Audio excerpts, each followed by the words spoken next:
Hello, hello, hello.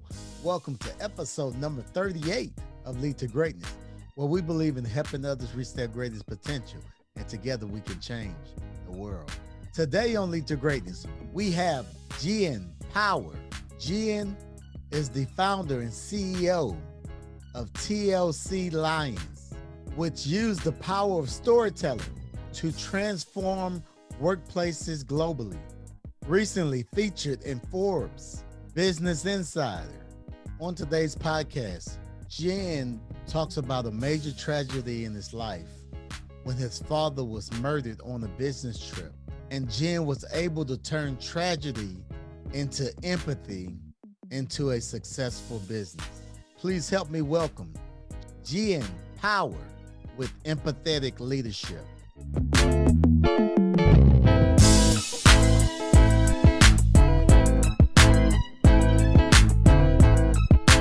This is Cedric Francis, and you're listening to Lead to Greatness. I'm half Indian by background, for those who can't see me. So my dad's side Indian and my mum's side's white British. So grew up in a bit of a mixed childhood, which is quite interesting, two different cultures. When we talk about entrepreneurship, my first flavor of that was actually at 13. I set up my first little company, first venture. I guess I was at school and I always wanted to do new things and not conform like everybody else in society. Set up a small business in DVD manufacturing. I won't bore you with that now. Um, and after that, I went down the traditional educational route, university, college, all the rest of it. I then, at one point, I was working in a bank in Germany. It's where I had my first job. And I thought, wow, this is going to be amazing. I was like, and I got there and I thought, maybe this isn't for me. And actually, whilst working at the bank in the day, I spent my nights in KFC trying to come up with new ideas. It was the only place that was open at like 2 a.m.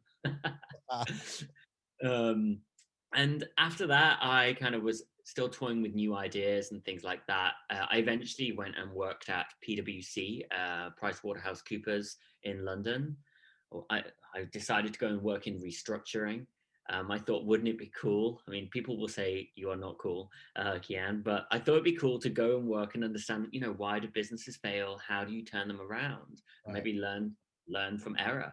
So that's what I did and trained as an accountant. Coming from an Indian background, it's like be a lawyer, a doctor, an accountant. So I kind of kept some people happy in that respect.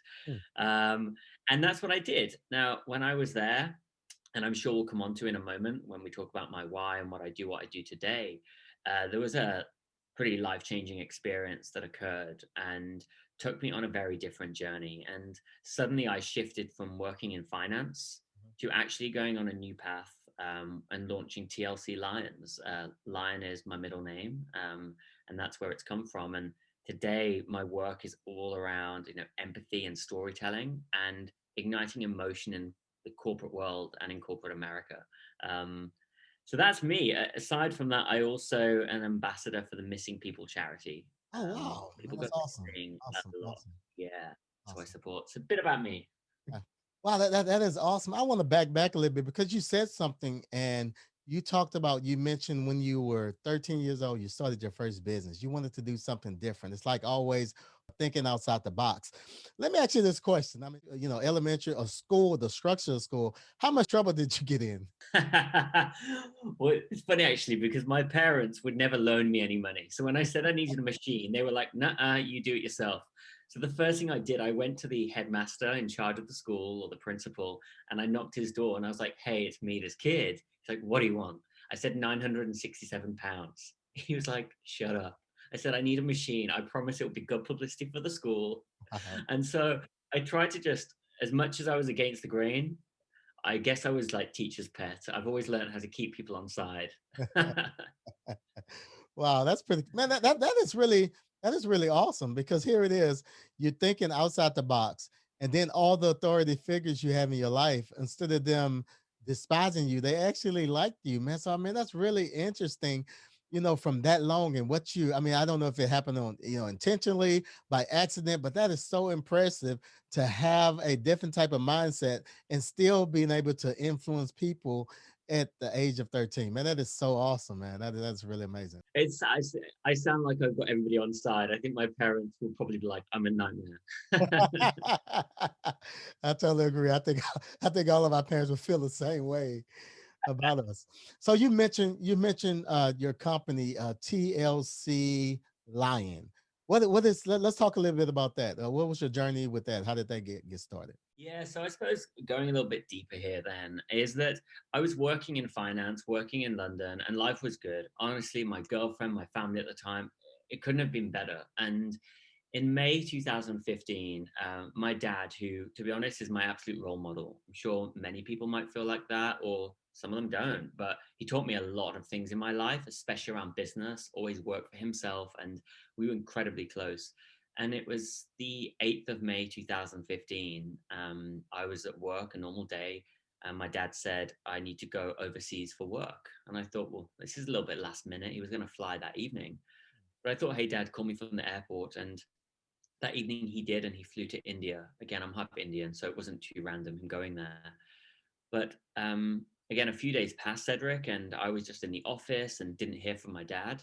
But again, I think when a loved one's overseas, you don't think too much of it, time difference or things like that. Right. But after a few days, nobody heard from my dad. And what I didn't realize that my normal corporate life was about to change pretty drastically. And we just hoped, prayed, whatever it is that you do, that my dad would take the return flight back to the UK and come home safely. And I remember the day of that flight, and the airline called me, and they just said, "Look, we're sorry, Mr. Power, your father's not taken the flight and it's departed." And at that point, my dad was declared missing internationally, and I was just living in the city, a normal kind of guy, starting my career, and I suddenly found myself leading an international missing persons campaign. And for 4 weeks, I campaigned tirelessly to try and find my dad.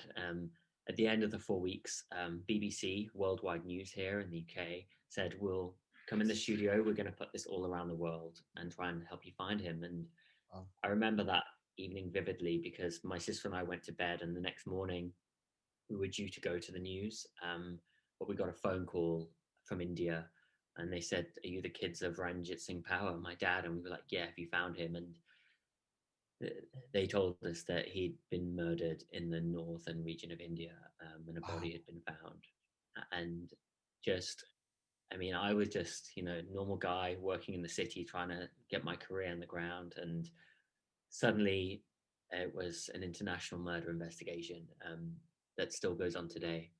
Wow. And back then, and at times I do feel emotion now. I think emotion's a great thing to let out in all forms. But back then there was no emotion. I had to get things done, and Wow. my dad for my dad, I suppose.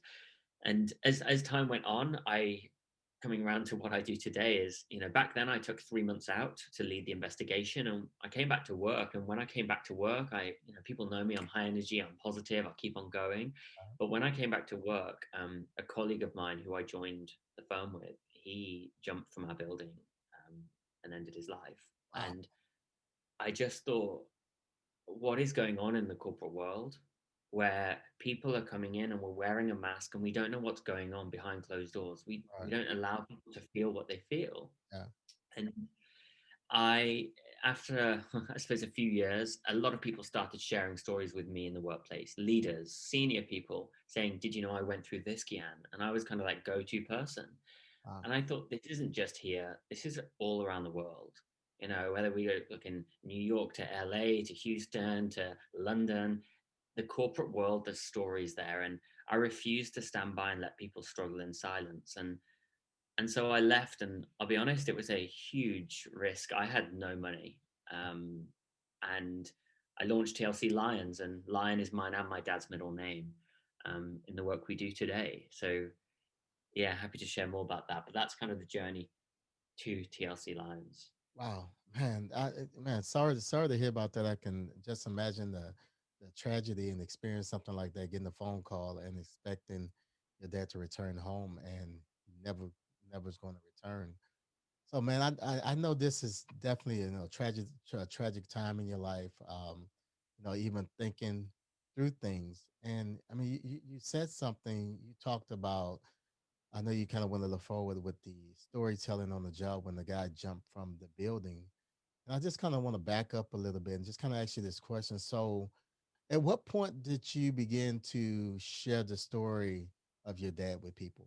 It's an interesting one actually because it happened in 2015 and I stayed at PwC till 2017. So it was in the media, all of my colleagues knew. But in 2017, I decided I needed change. You know, when you talk about your purpose and putting things into perspective, I thought I need to go out there and leave my mark on the world. So I left.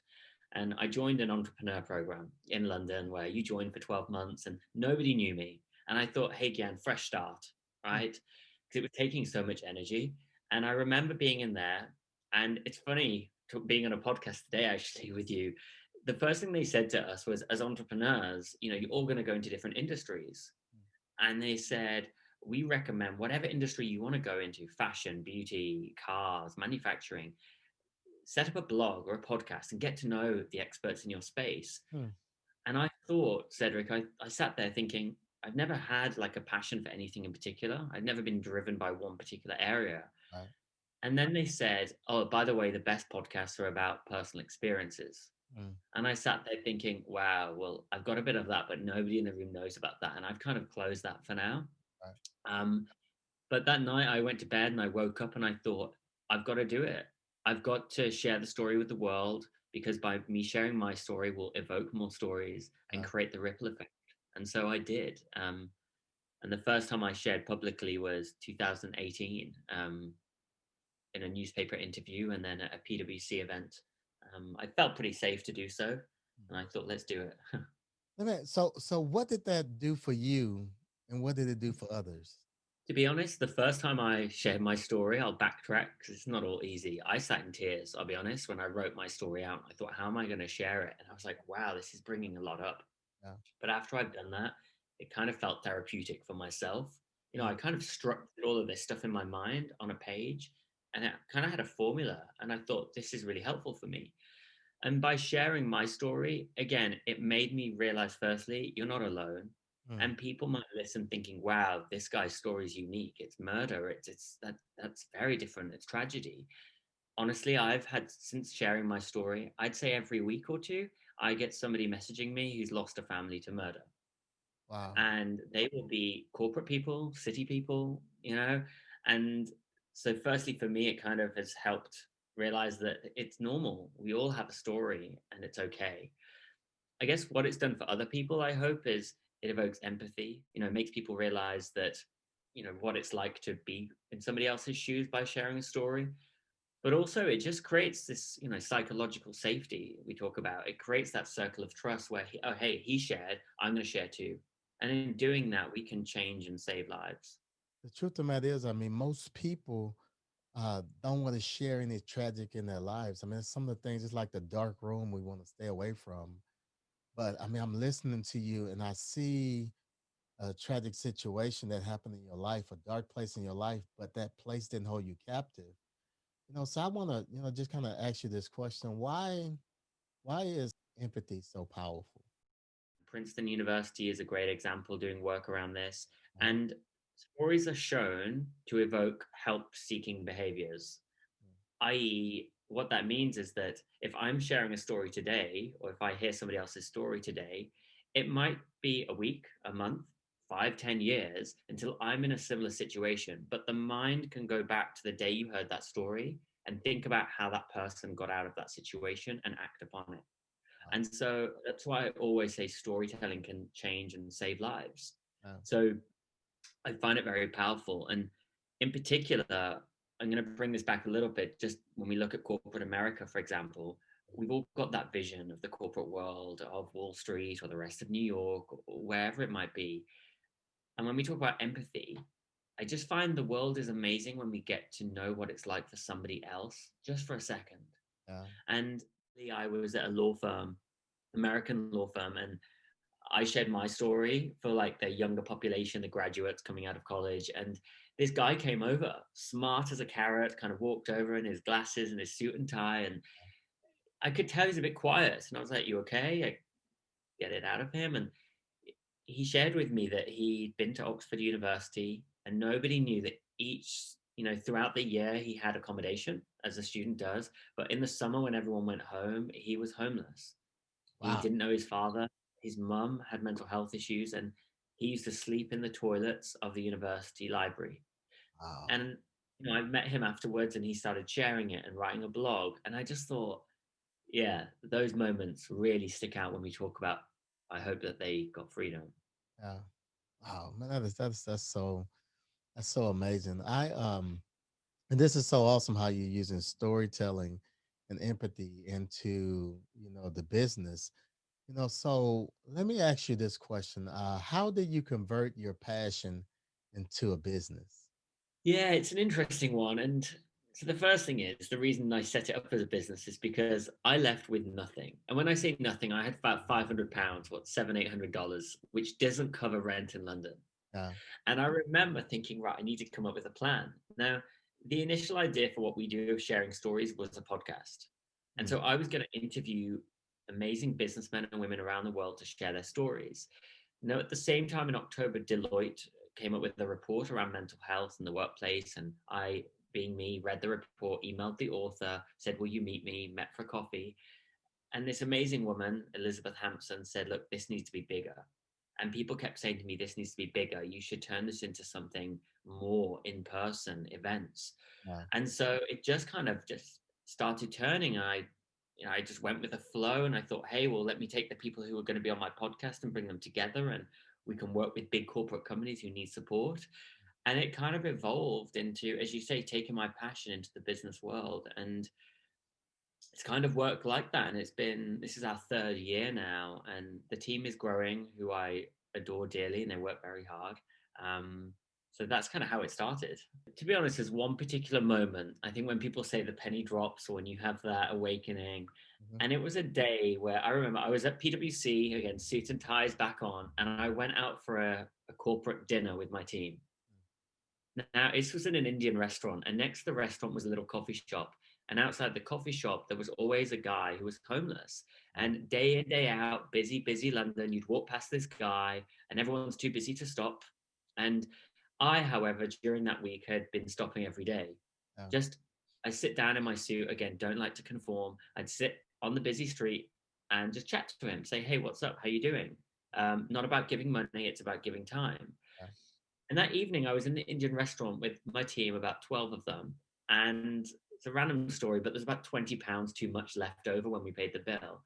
And I said, oh, hey, let's go give it to the chap who's next the coffee shop. He could do with this. And pretty much all of the other people, Cedric, said, why would you do that? No, just leave the tip here. Mm. And I remember going home that night. I sat with him and I put him in a hostel that evening. And I just thought, yeah, my calling isn't here. My calling's somewhere else, and I've got to follow it. And that's exactly what I did. So I thank them for behaving the way they did. So amazing. So here you are. You turn your passion into a business. You turn your purpose. You turn your why into a business, which is awesome. What were some big obstacles launching the business, and how did you overcome them? One of the biggest obstacles, I think, was finding the right team. There Mm, were many obstacles before that. For example, money and living. That was one of the big ones. And I took a loan and things like that to help me through in the early days. But I think finding the right people who are aligned, because you can get the people who are really aligned with the mission, but they don't necessarily understand the side of the business and the entrepreneurial side of growth and scaling out impact. And then, finding what our culture was like as an organization and finding the people who match. We still have the challenge today. It's an ongoing one. You can interview and think that you've got the right people, and then you don't. And so I really found it difficult at the beginning to find the right team. The way I used to interview people, oh my God, it's embarrassing the way I used to do job interviews. But you learn along the way. It used to be like a beer and a chat. You're in. um, and I think the latest one that I'm just dealing with is, yeah, I'm now carving out my time because I feel that every kind of month, or every 6 months, I rewrite my job description Mhm. because I'm doing one thing and I'm like, no, I need to now focus on this and focus on this. And I've realized the importance of just, yeah, being self-aware, if that's even an obstacle, but just the importance of focusing on me. Wow. Yeah. So you said about finding the right team. How do you know when you have the right team? I think for me, it's been, I can just feel it with the right team who are so motivated and they're so purpose driven. And I can just see their reaction to the events that we do, or I can see how they interact with our lions, or I can see that they're open to sharing their own personal story. Uh, And, they work so incredibly hard, kind of day and night together as a team. We're launching in our next location, which is France, actually, in March, on the 1st of March. So, an amazing Cedric who joined us from Paris. There's just a motivation beyond motivation, and that's because it's their why and that's their purpose. hmm. And it's hard to find them who genuinely have it day in, day out.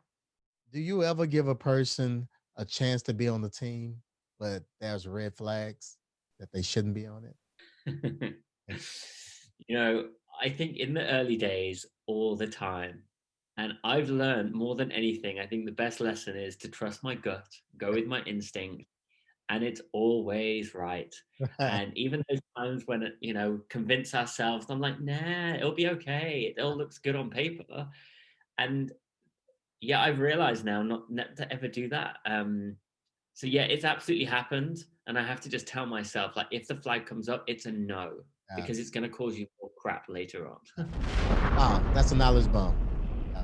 I'm glad. And the reason why I asked you that question because I know that's a big thing. Because I mean, if you're an entrepreneur, you already have the heart. I mean, you already have the heart for people, over the product, and you love people and you think about people. And I think a lot of times we can get so caught up in the fact of the person and giving the person the chance, even if there's a red flag, maybe something, they have a certificate or something, but they personality is like horrible and don't even, it's like water and oil, you're trying to mix it together, so it's like, I reason why I asked that question because I think that's something so important for all of us, that go with our gut, go with what we feel, don't just, if you see that red flag, you have to treat it as a red flag.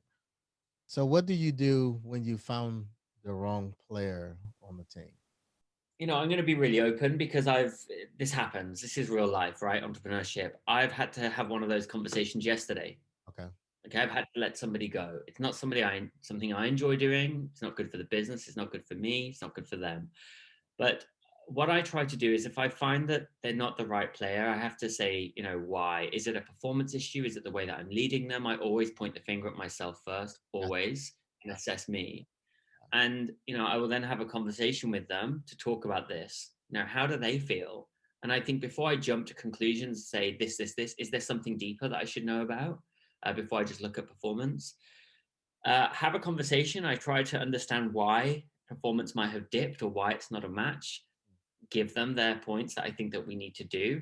Give them, I think everyone needs a chance. But if after 4 weeks, because as a startup, we can't last longer than that. If after 4 weeks things ain't changing, then difficult conversation has to be had. Uh, gotcha. Understand. Wow. Great advice. Great advice. What three pieces of advice would you give to the Lead to Greatness community to help us reach our greatest potential? So three things. I think the first one, solitude and self-reflection. All right. I've realized that's one of the most important things. Again, whether that is meditation that I do every morning, going for a walk, getting away from people, I think there's no better thing. But I have found that, with social media, with phones, with emails always going off, and this is one of my tips actually. I think I have to take myself away from everything and go and tune in with myself a little bit deeper. Go for a walk. I used to go in the sauna or the steam room because there's no technology. I just ask myself, Gian, what are you feeling? And Wow. not be influenced by anyone. Uh, the second one I've put is setting up a vision and Mm, believing in yourself that it's going to happen. And wow. so I literally close my eyes and I visualize my life in a year, my life in 5 years. I imagine the people I'm around, where I might be living, the road I'm walking on. And then I tell myself it's going to happen, because I think as an entrepreneur, especially solo entrepreneurs, there ain't nobody telling you you're doing a good job. There's nobody patting you on the back. You've got to pat yourself. And I'm like, you got to keep going. Yeah. So that's my second one. Um, and the third one, I think is very important, is surround yourself with the right people. Hmm. I think, they say that we're the basis basically of the 5 people we hang around with most. And I've realized I need to be around positive people, Yeah. people who bring out the best in me. And I've removed the negative, pulling me down, mood hoover, energy vampires, call them what you want, who don't want the best and they don't bring out the best. So I've had a good little mop up of who's around me. Mm. And it's hard to say that, but I tell you what, it changed my life. Lead to greatness. Lead to greatness. I hope you're taking notes. I mean, these are some great tips to help you in your life. Let me ask you this question. If you was to go back into a time machine and have a conversation with your 18-year-old self, what would you tell him? I have no regrets, firstly, at all. And I would just say, enjoy the present moment always. Yeah. You know, um, enjoy the present moment. I think he enjoyed his time at 18. I did, but you know, loved ones won't be there forever. One day, those actions will become memories only. So enjoy the present moment. What leadership or business book that has been very impactful in your life? If you can think of something right now that just off the top of your head, what would that book be and why? Yeah, the 5 a.m. Club by Robin Sharma. Um, is the book that I gift to people. I think it's amazing. Why? The reason is 5 a.m. Club, it does what it says on the tin. It talks about waking up at 5 a.m. Wow. Mornings are so powerful. Morning routines are something I overlooked for many years. The first 30 minutes of any day is set to dictate how your day is going to go. It talks about the power of it. It gives practical solutions, especially for entrepreneurs, to set up your time. And, you know, if you're like me and you've got a team, 9 a.m., it's like request, request, request. Now I get up and I have my time. I have my beautiful morning. So check it out. It really changed my life in 2020. Wow. It really did. Wow. Thank you. Thank you. Thank you for that book selection. I'm definitely going to be ordering it myself. Lead to Greatness, get the book. Do you have any books of your own? You know what? I don't. And I just made the decision last week not to write a book this year with a publisher. It's funny you say that. It's like the universe is now saying you should have done it. But no, I don't. I paused it till 2022. Wow. And that's why I'm asking, because I'm listening to the story. I mean, man, this thing. I think a book. You definitely have a book in you. Book. It's gonna, Thank you. No, it's gonna change life. Just telling your truth, sharing your truth. I mean, just a memoir or autobiography, man. I think it's gonna be a blessing to a lot of people. If someone wanted to connect with you and what you're doing, where should they go? Yeah, you can find me best is on LinkedIn or Instagram. I'm at Gian Power. People are going to say, how do you spell that? Gian Power, Power. Yeah, you can find me on YouTube, LinkedIn, Instagram. Avoid Facebook. I keep that personal. But yeah, check out. I put videos about a lot of the stuff we've discussed on YouTube as well. Instagram's a bit more behind the scenes, so do connect. Wow. Jen, thank you so much for joining us on today. On behalf of the Lead to Greatness community, I want to thank you so much for taking time out of your busy schedule and adding value to us. Thank you so much. Take care. You too. And don't forget to subscribe to Lead to Greatness if this is your first time. And this podcast was helpful to you, leave a big thumbs up. And also, I want you to check out our Marriage Coach podcast, the podcast with my wife and I.